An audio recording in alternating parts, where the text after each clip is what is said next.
चाहे वो अंजना ओम कश्यप हो, चाहे वो रूबी का लियाकत हो, ये तो पक्की एजेंट है।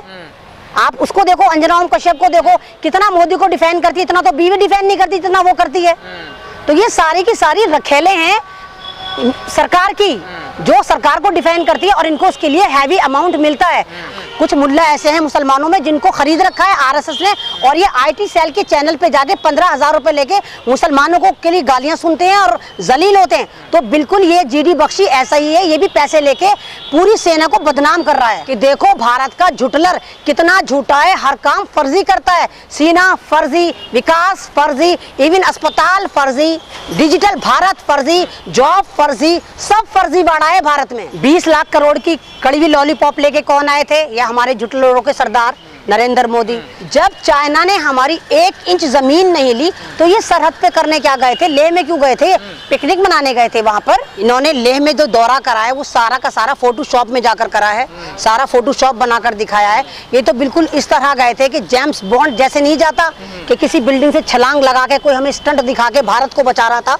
और इस तरह मीडिया ने पेश करा कि जैसे भारत के नहीं दुनिया के इतिहास में कोई पीएम जो है वो पहली बार सरहदों पर जा रहा था और फौज वहां करिश्मा नहीं कर रही थी, ये हमारा नरेंद्र मोदी वहां जाकर करिश्मा कर रहा था।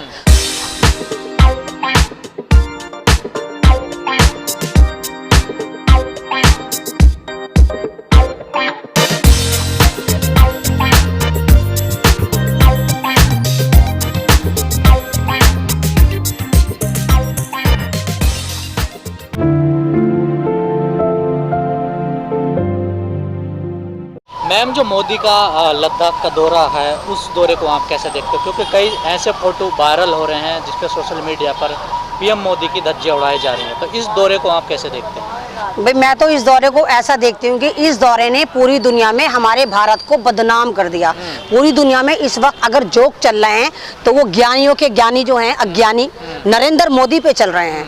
ये भारत के प्राइम मिनिस्टर हैं, तो हमारे डिफेंस मिनिस्टर, हमारे होम मिनिस्टर वो क्यों नहीं गए? इनके साथ जाना बनता था, राजनाथ साहब का जाना बनता था, इस टकलू का जाना बनता था, या अकेले जेम्स बॉन्ड बन के चले गए? राजनाथ जी भी गए थे पहले? नहीं, पहले गए थे, इनके साथ नहीं गए थे।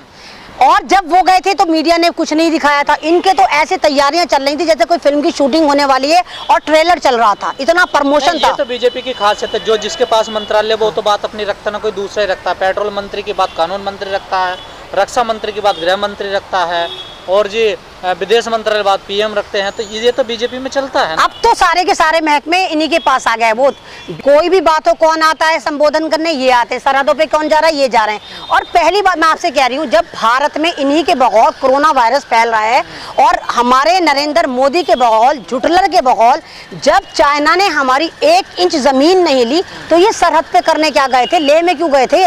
पिकनिक मनाने गए थे वहां पर। एक बात देखिए गजेंद्र, वो वाले जो फोटो है वहाँ कुछ दिन पहले जो क्रिकेट टीम के कप्तान थे महेंद्र सिंह धोनी, वो वहाँ पर पकौड़े खा रहे थे, पता नहीं क्या खाए, तो कुछ खा रहे हैं। वो वही हॉल है, वही प्रोजेक्टर लगे हुए, वहीं पे कल नरेंद्र मोदी के लिए एक सेट तैयार करा गया, बेड लाके डाले गए और मरीजों को एक सीक्वेंस से बिठा दिया गया। ना वहाँ कोई सलाइन स्टैंड, ना वहाँ कोई दवा, ना वहाँ कोई नर्स, ना वहाँ कोई डॉक्टर। और किन मरीजों को देखने गए थे? हमारे उन फौजियों को जिनको चाइना ने मारा था। चाइना ने गोली से थोड़ी मारा था, है ना, चाइना ने तख्तों से मारा था, उन लकड़ियों से मारा था जिन पे कीलें लगी हुई थी। तो यानी उनकी बॉडी पे स्क्रैच होने चाहिए थे। उन फौजियों को जो बना के एक्टर रखे थे उनके कोई स्क्रैच नहीं था, कोई बैंडेज नहीं, साफ लग रहा था ये प्लांटेड एक्टर हैं जो पैसे दे देकर आए हैं। जैसे 500 रुपए देकर बिठाया गया है, बिरयानी पे बिठाया गया था उनको, क्योंकि बीजेपी सरकार हर काम बिरयानी पे करती है।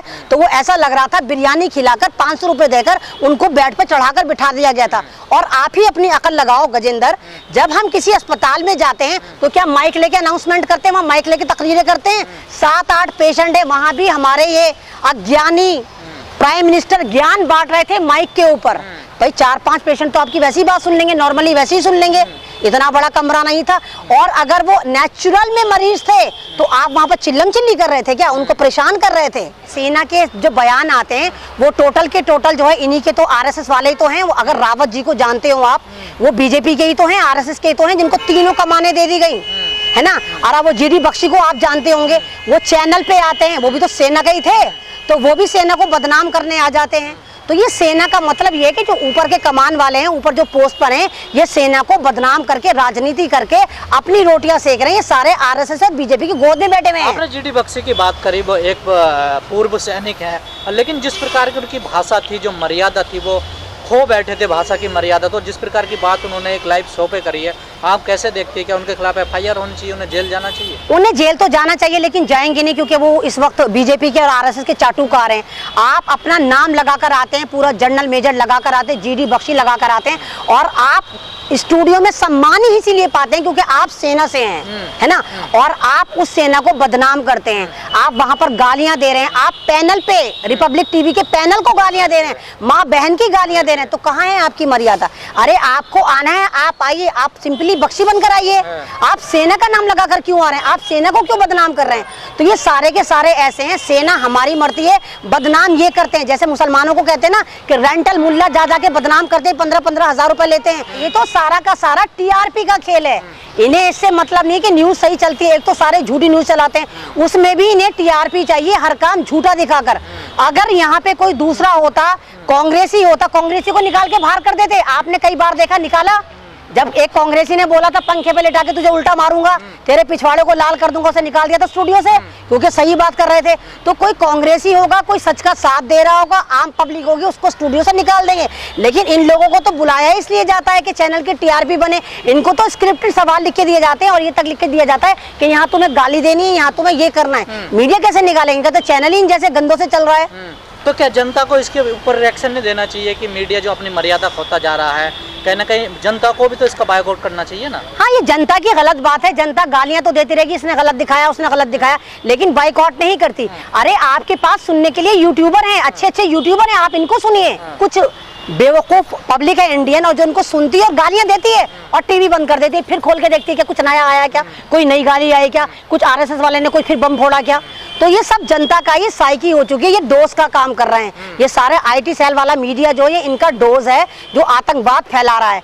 आप यकीन करिए, अगर यही मीडिया इंटरनेशनल मीडिया होता, ये सारे जेलों में सड़ रहे होते, सब पे बैन लग गया होता। लेकिन ये भारत का मीडिया है, ये आरएसएस का मीडिया है, इसलिए ना तो इस पे बैन लगा, ना इन पे कोई कार्रवाई होती है। चाहे वो आपने देखा हो, वो बदतमीज देवगन, अमीश देवगन जो था, उसने औलिया इकराम को गालियां दी, बोला कोई एफआईआर हुई, कोई कार्रवाई हुई? कुछ नहीं, इन पे कोई कार्रवाई नहीं। वो झुमझुम बाबा आता है, बावला है ना, जो सोनिया गांधी को गालियां दे रहा था और अपना फर्जी ड्रामा करके बैठ गया था कि मेरे पे हमला होने वाला है। 12:01 पे ट्वीट करता है कि मेरे पे हमला हो गया। संबित पात्रा बावला 2 मिनट पहले हम ट्वीट कर देता है कि जी बहुत गलत हुआ, कांग्रेस ने इस पे हमला कर दिया। तो ये सारा प्री प्लान ड्रामा करते हैं, घटिया पब्लिसिटी के लिए, घटिया टीआरपी के लिए। तो ये जनता का बावलापन है, इनको झेल रही है। उखाड़ क्यों नहीं फेंकती, क्यों नहीं बाइकआउट करती? ऑप्शन खुले हुए हैं, 2000 यूट्यूबर हैं जो आपको अच्छी न्यूज दिखाते हैं। आप इस चैनल पर क्यों नहीं आकर देखते? क्योंकि जनता भी अब सच नहीं देखना चाहती। जनता झूठ के मकड़ जाले में इतना फंस चुकी है कि इसको भी वही विकास नजर आता है जो भारत की मीडिया विकास दिखाती है, विकास दुबे दिखाती है। तो क्या मीडिया से बुलवाया जाता है, मीडिया जानबूझ के खुद बोल लिया, या कोई इसके पीछे कोई और बड़ी रणनीति है, पर्दे के पीछे कोई बुलवा रहा है क्या इनसे? ये तो मीडिया तो पूरी की पूरी इस वक्त आईटी सेल की रखेल है। ये जो आरएसएस है इसकी रखेल है। जैसे आपने सुना होगा कि आईटी सेल में 45 लाख लोग हैं, तो उन 45 लाख में ये चैनल वाले भी हैं, ये भी हैं। तो ये सारी की सारी रखेले हैं सरकार की, जो सरकार को डिफेंड करती है और इनको उसके लिए हैवी अमाउंट मिलता है। इनको देखिए, ये ऐसे बैठ के चैनल में ऐसे भोंकती है जैसे सबसे बड़ी देशभक्ति इनके अंदर है। 10-10, 12-12 लाख लेती हैं, 40-40, 50-50 करोड़ का इनका टर्नओवर है। तो कहाँ से आया? सारी इनको फंडिंग होती है। भारत बर्बाद होता है, हो जाए, लेकिन इनके घर चलते रहें। ये हुकूमत के साथ मिलके पूरे भारत की जीडीपी बर्बाद करने पे लगी पड़ी हुई हैं। भाई ये तो सब ड्रामा है। ये 80 करोड़ फैमिलीज बोला था उन्होंने, और 80 करोड़ फैमिली को नाज नहीं बोला था, उन्होंने बोला था चा से चना देंगे, चा से चावल देंगे और छठ पूजा के लिए हम वो करेंगे, क्योंकि बिहार में इलेक्शन है। ये सारी चीजें ट्विटर पर देते हैं। अगर आपको याद हो, इन्हीं की जो वो मंत्री है स्मृति ईरानी, उसने क्या बोला था लॉकडाउन के वक्त कि भारतीय सरकार ने लॉकडाउन के वक्त भारत की 80 करोड़ फैमिलीज को राशन बांटा था, जबकि भारत की आबादी अगर 4 से मल्टीप्लाई भी करी जाए 320 करोड़ नहीं है, 135 करोड़ है। ये कुछ नहीं देंगे, सिर्फ ट्यूटर पे देंगे। और अगर देते तो आप खुद ही, आप ही का सवाल है, पेट्रोल 80 रुपए लीटर हो गया। इस वक्त पेट्रोल कच्चा तेल जो है बिल्कुल फ्री बराबर चल रहा है, उसके रेट 1980 वाले चल रहे हैं, उसके बावजूद ये रेट बढ़ाए जा रहे हैं। पाकिस्तान की मिसाल देते हैं, दुनिया की मिसाल देते हैं, सब जगह सस्ता चल रहा है, ये बढ़ाए जा रहे हैं। क्यों बढ़ा रहे हैं? ताकि आप सरकार से सवाल ना करें, आप घरों में घुसे रहें, आपको सिर्फ आटा दाल की फिक्र हो, आप अपनी गाड़ियां यूज ना करें, इसलिए इन्होंने बढ़ाया है पेट्रोल के दाम।